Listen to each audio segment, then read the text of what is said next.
అందరికీ నమస్తే. నేను మీ భారతీయుడు కోట శ్యామ్ కుమార్.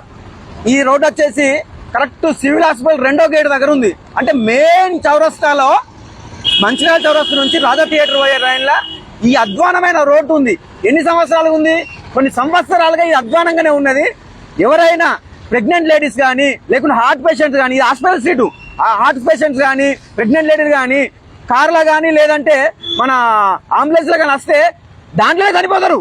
అట్లుంది, అంత అధ్వానంగా ఉంది రోడ్డు. అయినా కూడా ఎవరు పట్టించుకోవడం లేదు. అధికారులకు నిమ్మకు నీరెత్తినట్టు కూడా లేదు. ఇట్లకెళ్ళే పోతారు, ఎమ్మెల్యేలు పోతారు, ఎంపీలు పోతారు, మినిస్టర్లు పోతారు, మన కలెక్టర్లు పోతారు, కమిషనర్లు పోతారు, అందరూ పోతారు. అయినప్పటికీ కూడా ఎవరు కూడా పట్టించుకోవడం లేదు ఈ రోడ్డుని.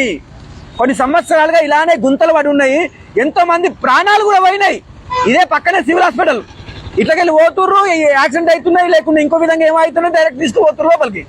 ఇది మన అధ్వానం. నేను ఒకటే ప్రశ్నిస్తున్నాను. స్మార్ట్ సిటీ అంటారు కదా, స్మార్ట్ సిటీ కింద 20,000 కోట్లు వచ్చినాయి, 840 కోట్లు వచ్చినాయి అని బండి సంజయ్ గారు అంటారు. వివిధ వర్గాల వారు కూడా అంటారు కదా, మేము ఇంత డెవలప్మెంట్ చేస్తున్నాం. ఏది మీ డెవలప్మెంట్ అని నేను ప్రశ్నిస్తున్నాను. ఎక్కడ పోయినా 20,000 కోట్లని ప్రశ్నిస్తున్నాను. మొన్న కూడా 840 కోట్లు వచ్చినాయి అని ఫ్లెక్సీలు కట్టుకున్నారు కదా, ఆ 840 కోట్లు ఏమైనాయి? ఈ ప్యాచ్ వర్లకు సరిపోతలేవా ఈ పైసలు? ఎవరు మింగుతున్నారు 20,000 కోట్లు? మా నిధులన్నీ ఎవరు తింటున్నారు అని నేను ప్రశ్నిస్తున్నాను. 20,000 కోట్లు ఎట్టిపోయినాయి, 800 కోట్లు ఎట్టిపోయినాయి, స్మార్ట్ సిటీ కింద వచ్చిన పైసలన్నీ ఎవరు తింటున్నారని నేను భారతీయునిగా ప్రశ్నిస్తున్నాను.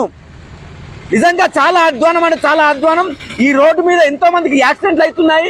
ఇదే రోడ్డు మీద ప్రెగ్నెంట్ లేడీస్ కానీ హార్ట్ పేషెంట్ కానీ వస్తే ప్రాణం పోవడం ఖాయం. అయినా కూడా ఎవరికి పట్టింపు లేదు. అందరూ చోద్యం చూస్తూ ఉన్నారు. దయచేసి ప్రజలారా, మీరు కూడా మారండి. మీరు మారితేనే, మీరు ప్రశ్నిస్తేనే ప్రభుత్వాలు కదులుతాయి. కాబట్టి ఖచ్చితంగా ప్రశ్నించడం నేర్చుకోవాలి. యువకులకు తెలియజేస్తున్నాను. ఇప్పుడు అంతా జంజీ వ్యవస్థ నడుస్తున్నది. కాబట్టి ఖచ్చితంగా యువకులు ఎక్కడైతే ప్రాబ్లం ఉంటుందో అక్కడ నిలబడి నిక్కసిగా ఈ అధికారులను, రాజకీయ నాయకులను రఫ్ఫాడించాలని తెలియజేస్తున్నాను. ప్రతి ఒక్కరు కూడా మీ సందేశాన్ని అట్లీస్ట్ వాట్సాప్ ద్వారా, ఫేస్బుక్ ద్వారా, ట్విట్టర్ల ద్వారా, వివిధ సామాజిక మాధ్యమాల ద్వారా పై ఆఫీసర్స్ కన్నా పంపించాలని కోరుకుంటూ, జై హింద్, జై భారత్. మీ భారతీయుడు కోట శ్యామ్. ఒకసారి రోడ్ ఒకసారి చూపియండి. అటు సైడ్ చూపి రోడ్డు ఒకసారి. ఎంత అధ్వానంగా ఉంది. అటు సైడ్ రోడ్డు కూడా చూపించాయి. మెయిన్ చౌరస్తా మంచిర్యాల చౌరస్తా నుంచి రాజా థియేటర్ వెళ్లే రోడ్డు ఇది.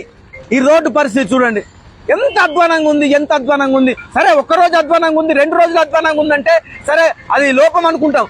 నెలలకు తరబడి, సంవత్సరాలకు తరబడి అధ్వానంగా ఉంటుందా?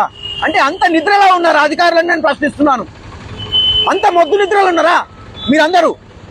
మీకు చేత కావట్లేదా మీరందరికీ? ఒకవేళ మీ ఎవరికి చేత కాకపోతే మీరు రాజీనామా చేసి వెళ్ళిపోండి. 66 డివిజన్స్లలో ఎక్కడ చూసిన ప్యాచ్ వర్క్లతోని రోడ్డు ప్రజలకు ఇబ్బందులు కలుగుతూ ఉన్నాయి.